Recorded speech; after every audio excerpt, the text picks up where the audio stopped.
Nah, 2017 itu otomatis kita punya kopi banyak nih, panen. Barulah permasalahan dimulai. Gimana nih cara ngolahnya? Ternyata Jawa Barat itu panennya cuma 1 tahun 1 kali. Yang tidak dilakukan oleh teman-teman petani adalah mencatat. 1 hari 10 ton, itu pasti sampahnya ada 5 ton. Ketika saya pameran di sana 3 hari, saya langsung closing dapat order. Koperasi ini sebenarnya hadiah bagi petani yang berprestasi. Dan banyak mantan-mantan TKW. Mereka butuh pekerja, butuh income lah. Jadi hidup di desa, rezekinya kota, bisnisnya mendunia, kan kenapa tidak? Hiruk-pikuk industri kopi di Indonesia melibatkan banyak petani dan pengusaha lokal yang berupaya mengembangkan sektor ini.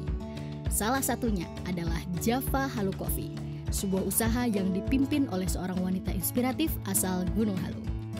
Dari awalnya sebagai pemilik kedai kopi, kini Bu Rani menjadi salah satu penggerak besar dalam industri kopi di Indonesia. Perkenalkan, nama saya Rani. Saya petani dan prosesor dari Gunung Halu, Bandung Barat, Jawa Barat.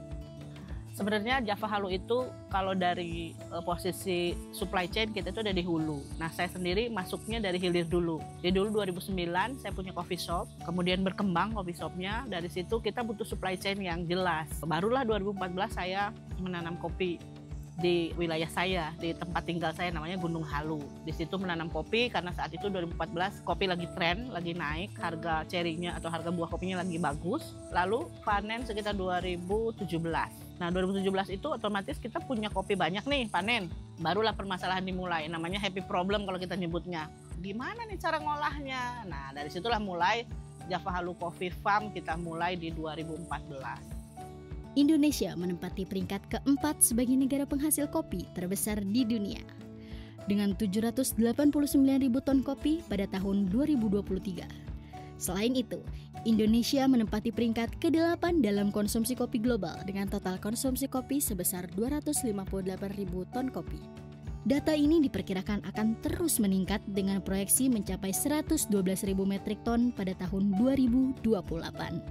Hal ini menunjukkan bahwa industri kopi di Indonesia merupakan pasar yang menjanjikan.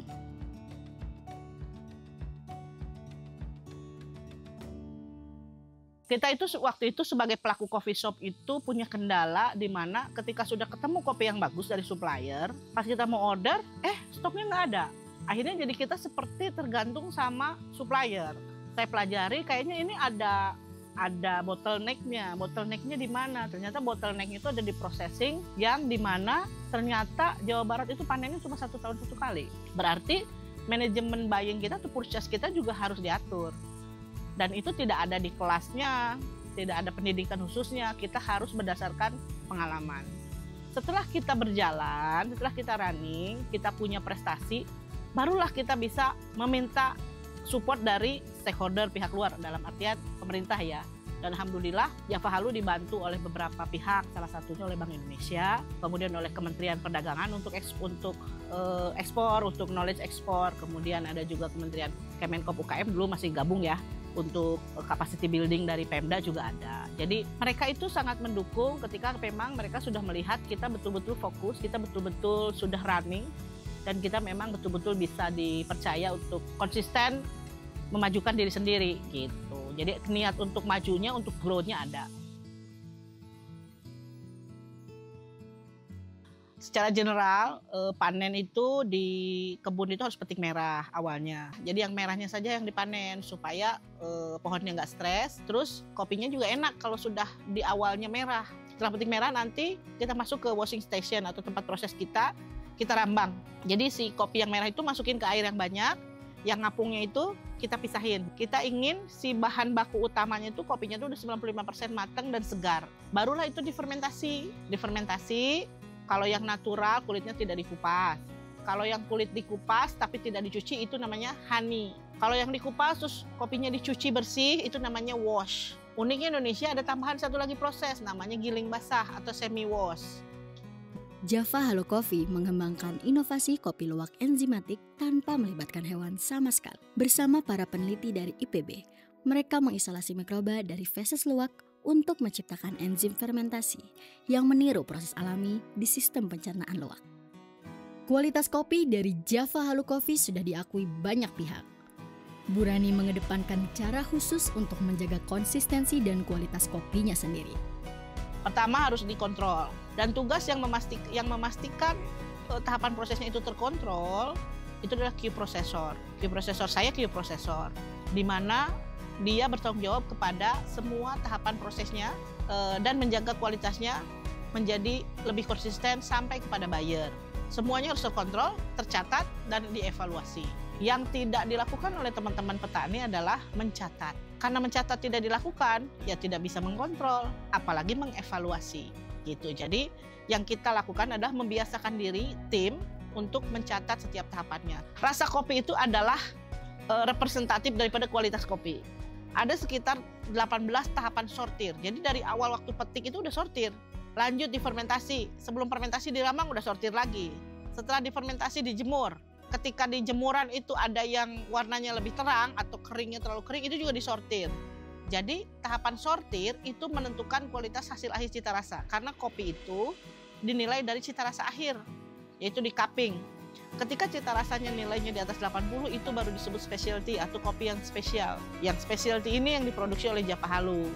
Dalam upaya menerapkan prinsip green economy, Java Halu Coffee mengelola limbah kopi dengan cara yang berkelanjutan dan ramah lingkungan.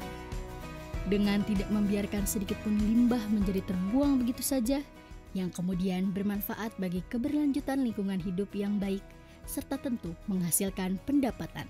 Gini, kalau kita panen kopi, 1 hari 10 ton, itu pasti sampahnya ada 5 ton. Dan sampah itu, kulit kopi basah itu, dia mudah teroksidasi. Hanya dalam waktu 3-5 hari, dia akan mengeluarkan cairan asam yang pH-nya rendah, bau banget.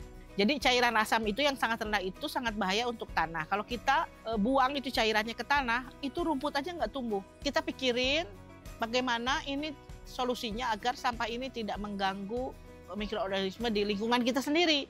Si kulit kopi yang dikupas ini, yang sehari ini ada 5 ton, itu kita bagi 2. Sebagian kita berikan ke maggot untuk dimakan maggot. Sebagian kita keringkan. Setelah dikeringkan, kita bakar dengan sistem minim oksigen atau pyrolysis system, baru kita jadikan briquette. Briquette itu adalah arang karbon aktif yang untuk bakar barbecue, dan dia bagus juga untuk kayak water treatment, untuk nyaring air gitu. Java Halu Coffee telah menempatkan dirinya sebagai salah satu eksportir kopi besar dari Jawa Barat. 90% hasil panennya diminati oleh pasar luar negeri, mulai dari Saudi Arabia, Jerman, Belanda, Amerika Serikat hingga ke negeri Jepang.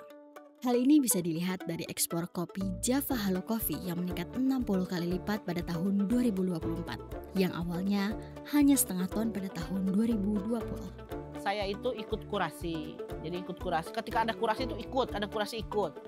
Dari situ kan saya belajar bagaimana saya menyajikan company profile yang efektif, efisien, yang bagus, bikin video dan lain-lain. Karena awalnya ingin lolos kurasi dulu. Setelah lolos kurasi dikirimlah ke pameran. Waktu itu pertama kali ke Boston.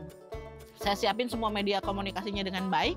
Ketika saya pameran di sana 3 hari, saya langsung closing dapat order. Ternyata ketika buyer menemukan produsen kopi yang dapat dipercaya atau yang hasilnya bagus, buyer juga ngasih tahu buyer yang lain. Mulai dari situ tahun berikutnya saya ikut pameran lagi di Portland, saya ikut pameran lagi di Eropa, saya ikut kurasi pameran, mulai ordernya berdatangan.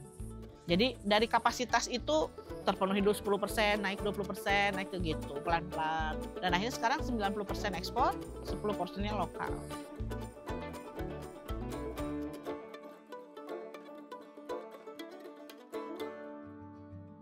Kan kalau petani itu hasil produk akhirnya cherry ya, buah kopi cherry segar. Sesaat setelah dipetik dia jual, dia dapat duit, itu penghasilan dia kan. Kalau prosesor kan harus diproses dulu, baru jadi green bean-nya tuh sekian bulan lagi. Nah, kalau biasanya dia menjualnya itu ke pengepul, harganya 10.000, pengepul dijual ke prosesor, harganya 12.000. Nah, dengan hadirnya Java Halu, petani bisa langsung mendapatkan harga 12.000. Belum lagi ada edukasi, ada pendampingan di kebun, bagaimana good agriculture practice, ada pendampingan di petikan, ada pendampingan di bagaimana keluarganya bisa menjadi bagian dari Java Halu ngolah sampahnya. Koperasi ini sebenarnya hadiah bagi petani yang berprestasi. Iya, kalau dia belum berprestasi, belum bisa masuk koperasi. Karena yang di koperasi ini dia dapat THR, dia dapat bagi hasil, dia dapat apa ya. Kalau ini belum dapat berarti ini kan belum, kredibilitasnya belum teruji nih. Kan koperasi kan pendapatnya bukan dari saya, dari anggota. Kalau anggotanya oh sih ini oke ya, nanti baru boleh masuk. Saat ini jumlah petani yang bergabung di Java Halu Coffee mencapai 160 kepala keluarga yang tersebar di 2 kecamatan dan 12 desa di Bandung Barat. Dengan total jumlah anggota koperasi saat ini sebanyak 24 orang. Saya itu memberikan pelatihan barista basic kepada anak petani dan itu gratis. Saya berkontribusi kepada siapa? Kepada anak-anak petani dulu, asal dia anak-anak petani yang notabene tidak sanggup ngeluarin uang 3 juta, 4 juta, kita ajarin gratis ilmu barista. Kenapa barista? Jangka pendek dulu. Ketika dia sudah bisa bikin espresso, dia sudah bisa bikin latte art, dia kita kasih sertifikat, dia udah pernah pegang mesin lamar Zoko, bisa manual brew, dia bisa ngelamar kerja. Ketika dia sudah ngelamar kerja dalam waktu singkat, ngerasain duitnya, harapan saya ada muncul di dalam hatinya keinginan, ketertarikan kepada dunia kopi. Mulai dia menghargai bapaknya. Ternyata hasil bapak tuh ada dijual di kafe ya. Gitu. Dalam industri perkebunan dan pengolahan kopi, lekat dengan keterlibatan petani perempuan, Bu Rani kerap mengedepankan upayanya agar para perempuan di Gunung Halu bisa mempunyai penghasilan, berdaya, dan mempunyai kepercayaan diri untuk bisa melanjutkan hidupnya. Selain di Gunung Halu itu banyak perempuan, jadi di kita tuh populasi perempuannya lebih banyak. Dan banyak mantan-mantan TKW. Terus banyak juga yang mantan-mantan nikah muda. Otomatis mereka butuh pekerja, butuh income lah, butuh income. Nah, Java Halu hadir ini di antaranya. Di tengah-tengahnya bagaimana dia bisa pelan-pelan merasakan lagi nikmatnya jadi orang desa, tapi nggak langsung nyangkul gitu ya. Kalau mereka mau jadi nyortir ya nyortir, mereka mau jadi tukang jemur ya tukang jemur, tukang masak. Terus mereka juga bisa kita ajak untuk berbaur dengan tamu-tamu yang datang ke Java Halu, ngobrol gitu. Harapan saya ketika kita approach kepada ibu-ibunya, maka generasi mudanya akan terselamatkan. Ketika ibunya punya penghasilan yang cukup, dia punya bargaining position yang kuat kepada anaknya dan kepada suaminya. Jadi kita empowering, kita perkuat kepercayaan diri ibunya untuk dia bisa lebih ajak ngebimbing anaknya, sama dia bisa lebih equal diskusi sama suaminya. Jadi dalam 5 tahun ke depan saya mau bikin PT yang dimana pemilik sahamnya itu salah satunya adalah koperasi yang anggotanya itu adalah orang-orang yang berkomitmen membangun Java Halu dari nol. Yang selanjutnya kalau memungkinkan anak-anak saya bisa menjadi generasi kedua Java Halu untuk bisa meneruskan misi kita. Ya intinya orang tua itu sebetulnya mewariskan usaha itu ya buat penerusnya. Karena setelah usaha ini berhasil kan gak dibawa mati juga. Yang dibawa mati justru adalah dampak-dampak sosialnya, dampak positifnya kepada lingkungan, itu sedekah loh kepada alam. Itu yang mau saya bawa mati. Ya, saya ingin dikenang sebagai orang yang menyebarkan vibrasi yang baik. Tagline Java Halu ini kan kopi yang baik untuk bumi. Kita diciptakan dari tanah, ya kembali lagi ke tanah dalam keadaan baik. Karena yang utama itu adalah nama baik. Jadi nanti anak cucu saya itu menyebut nama saya itu dengan bangga ya nantinya. Itu aja sih yang saya ingin dapatkan ya. Dan di tanah kita sendiri, kita jadi juragan di desa sendiri, kenapa enggak?